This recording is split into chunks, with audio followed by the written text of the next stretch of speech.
Bago tayo magpatuloy sa video ko ngayon, ay shoutout muna sa isa nating kababayan, kay Noan. Wow, kuya, sulit talaga yung mga upload mo, kuya. Pa-shoutout po ulit sa next video. Shoutout sa iyo, kabayan, at maraming salamat sa suporta. At ngayon ay nandito tayo para maiba naman yung location. Nandito tayo sa baseball stadium ng South Korea. At may laro nga ngayon, kaya maraming tao ngayon dito. Ayan.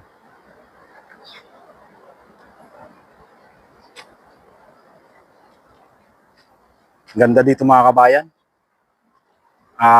Kahit mainit ngayon ay masarap sa pakiramdam dahil mahangin dito. Mataas kasi itong lugar na to. Ako ngayon ay para doon sa isa nating kababayan na nag-comment sa isang video ko. Yung video ko na yon ay sinabi ko doon na walang kasiguraduhan ang pag-apply dito sa South Korea. Sabi nga niya doon sa comment, ang sabi niya sa akin, nag-comment siya, ang sabi niya doon ay huwag kayong maniniwala diyan. Ang gusto ko lang daw ay kumbaga yung mga vlogger dito sa South Korea, ang gusto lang daw namin ay kami na lang daw yung nandito sa South Korea. Mali yung pagkakaintindi ni kabayan dun sa mga sinabi ko sa video ko na yun. At hindi niya naiintindihan. Siguro makitid ang utak nito ni kabayan. Hindi marunong umintindi.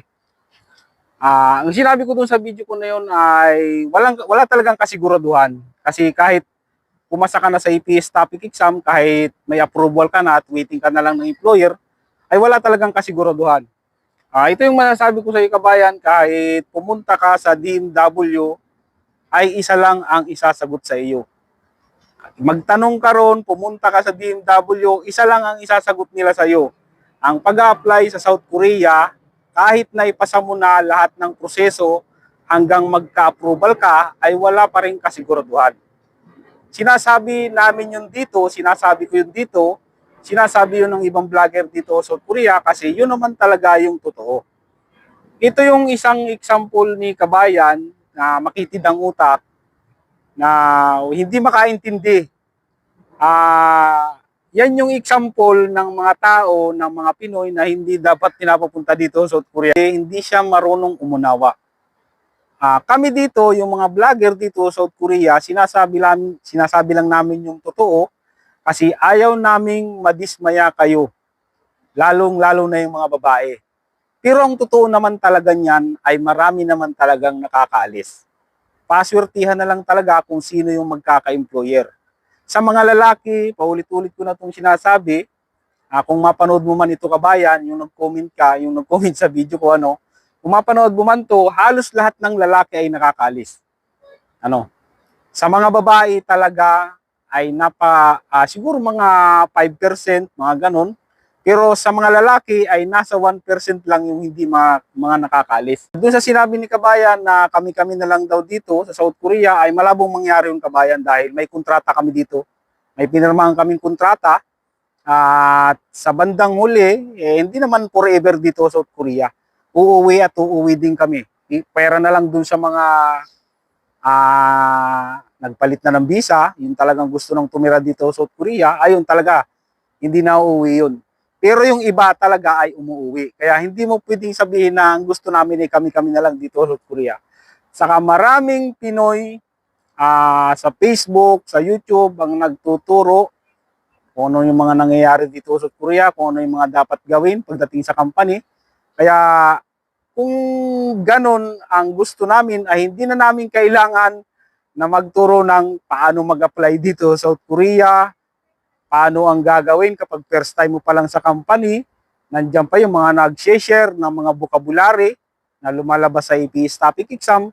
Kaya wag ganun kabayan, huwag mong sasabihin na ganun. Siguro to si kabayan ay baka ito matagal nang naghihintay ng employer na hindi naman nagkaka-employer pa o kaya naman ay bumagsak sa APS topic exam. Kaya siguro nag-rebuild ang utak nito. O kaya naman, mag-aaral sana ng Korean language kaso mahina ang kumbaga hindi matyaga, maiksi ang pasensya. Sa pag-aaral ng Korean language, kailangan talaga yan, mahaba yung pasensya mo eh. Pero yung style ng comment ni Kabayan ay tingin ko hindi ito makakapunta ng South Korea. Kasi mahina yung pasensya niya, maiksi yung pasensya niya eh. Hindi ito pwede dito sa South Korea. Kumbaga kung makarating man ito dito sa South Korea, ay malamang ito maraming hindi makakasundo sa company. At inuulit ko, kaming mga vlogger dito sa South Korea, hindi namin gusto na kami lang dito sa South Korea. Gusto namin ay maraming Pinoy ang makarating dito para maranasan nila yung buhay EPS factory worker dito sa South Korea.